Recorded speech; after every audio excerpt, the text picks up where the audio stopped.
Hey, what's up guys? Steven here for Kriscoart. We've talked about lighting a bunch on this channel. I mean, from the very basics of how to shape light to full-on in-person workshops that covered how to create different lighting looks for different scenarios. But as you've heard me say many times on this channel before, is that story is king and it essentially dictates every other aspect of your filmmaking process. And that is especially true when it comes to lighting. So in this video, we're actually breaking down how you can create different moods that support certain themes in your story through lighting.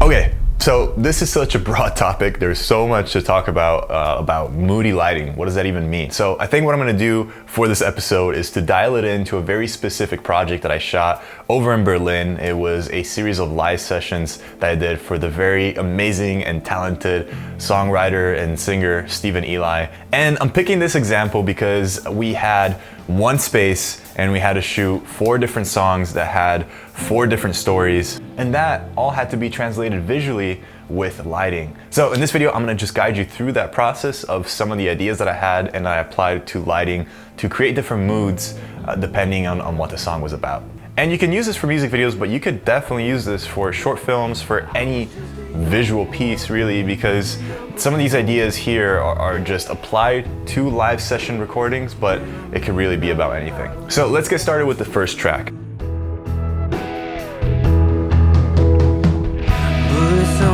The way she makes me smile, yeah. But it's something about the way she tells me no. Now, the first track right off the bat was super moody. It is essentially about a man reminiscing on his youth of some possibly regretful thing that he did or the way that he treated someone, and it's just kind of this very intimate confession. And I wanted to communicate that sort of intimacy in sharing that story while also being held back in that person's own belief of saying, well, yeah, I did something messed up, but I'm sorry, my dear, what's done is done. I can smell my mistake. I was just a young boy, being just a younger fool. Didn't mean nothing by the way I was treating you. Just a young boy, being just a younger fool. Didn't mean nothing by the way I was treating you. Was treating you, was treating you, was treating you. How do you get those two very different feelings into one? So one is a very vulnerable spot, one is of aggression, and I'm still here. So for that, the first color that came to my mind was red. Speaking of color, when we're talking about lighting, we're also talking about color. I think that a lot of times people underestimate how important color is, and you know, adding a gel to a light can really change the meaning of a scene. Which, by the way, I have a full video on color theory. So every main color in the spectrum and what it usually means across different cultures. I definitely recommend you guys check it out for more of a look into the psychology behind colors. But for this specific example, red is kind of aggression, but also it could be, you know, intimacy. So that's why this whole room is now veiled in this kind of reddish and really warm, but also kind of dark tones. But aside from color, another thing that I wanted to really highlight in this scene was that feeling of exposure, of, you know, being in the context of a band, of a song. And of course, Steven Eli is playing a character here. This is something I love about his music, is just that he can actually embody people and their voices and sing through them. And I was just a young boy, being just a younger fool. Didn't mean nothing by the way I was treating you.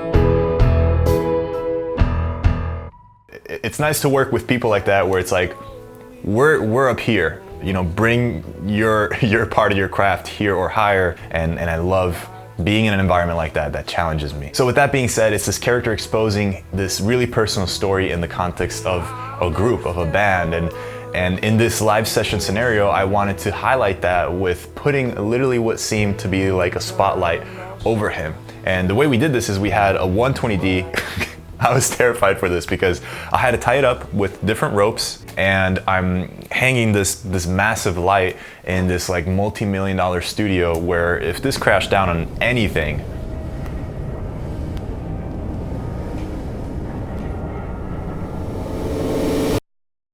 we didn't have any accidents, everything went great. Very on edge about that. That was literally something that I came up when I was there shooting, and I was like, oh, this would be cool. So I just went to a store and bought some rope, and I'm just saying this because sometimes if you have an idea, just go with it. If it's creative enough and if it supports your story, there's a way of doing it. You know, there's a way of rigging up a light without a bunch of grips and without a grid over you with, you know, clamps and all of that. Chris, do you need a ladder? Nah, son.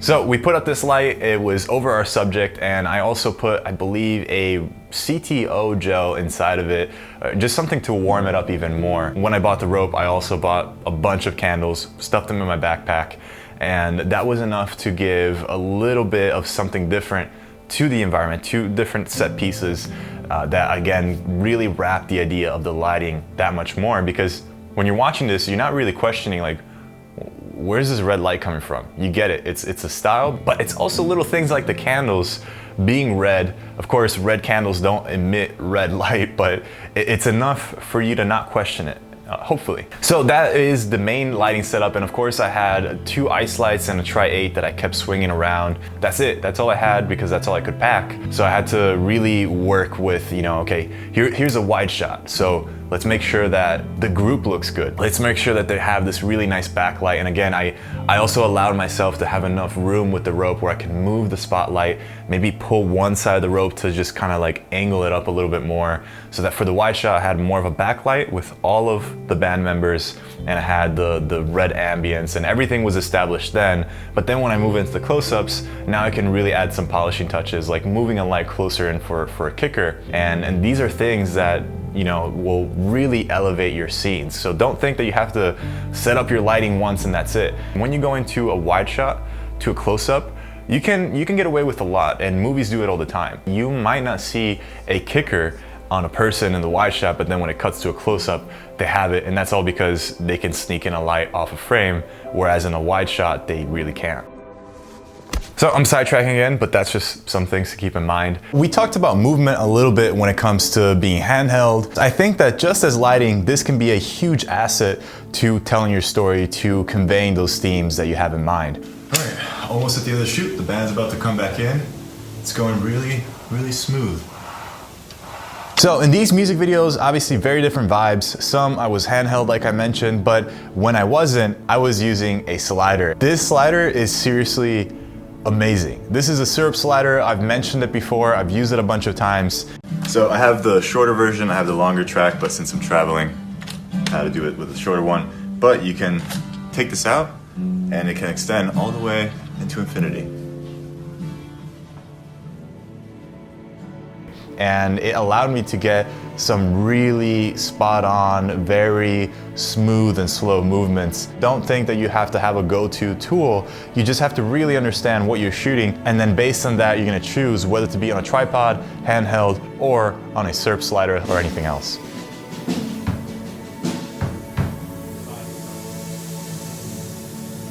So those were some key ideas with our first setup. Again, red, spotlight overhead, and kind of find these pockets of light in the close-ups, and that's really what made the lighting work in the first example. Now in the second example, it was something completely different.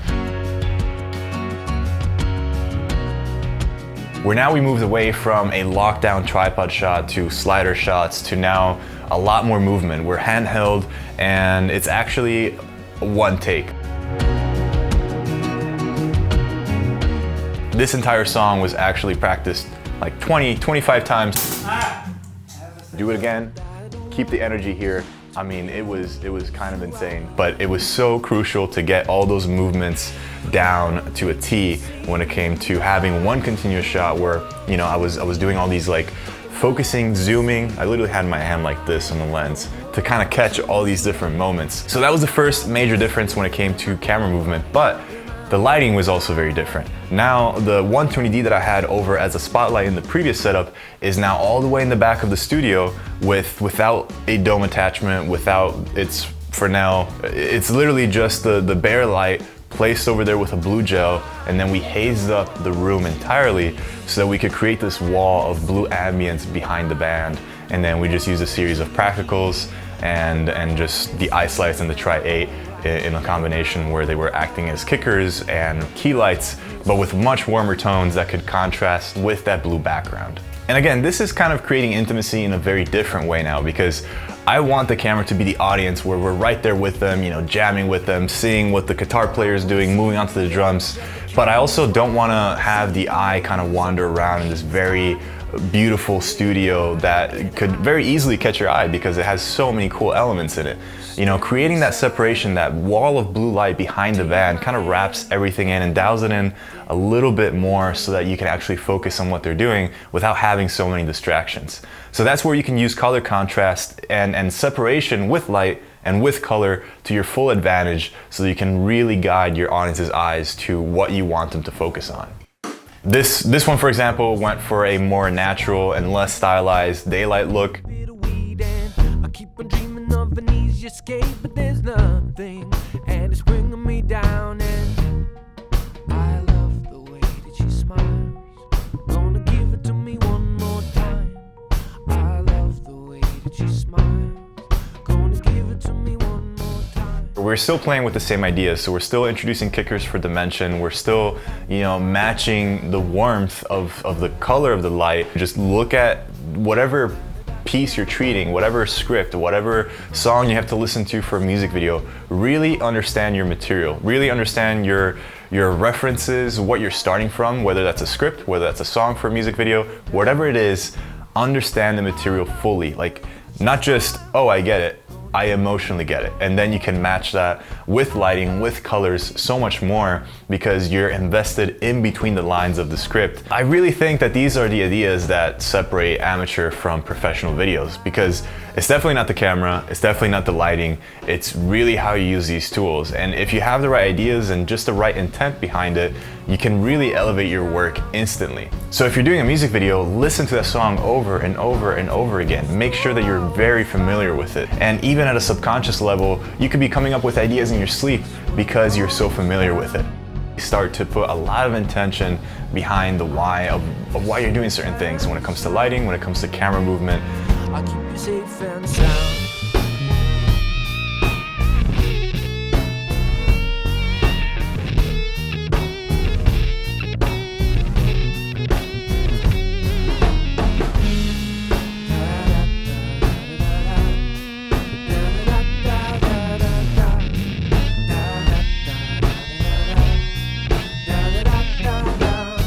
So yeah, hopefully more of that. I hope you enjoyed this video, and if you did, please give it a like and subscribe if this is your first time on this channel. We do a lot of filmmaking stuff. All right guys, thank you so much for watching. My name is Kriscoart for Kriscoart, and I'll see you next time.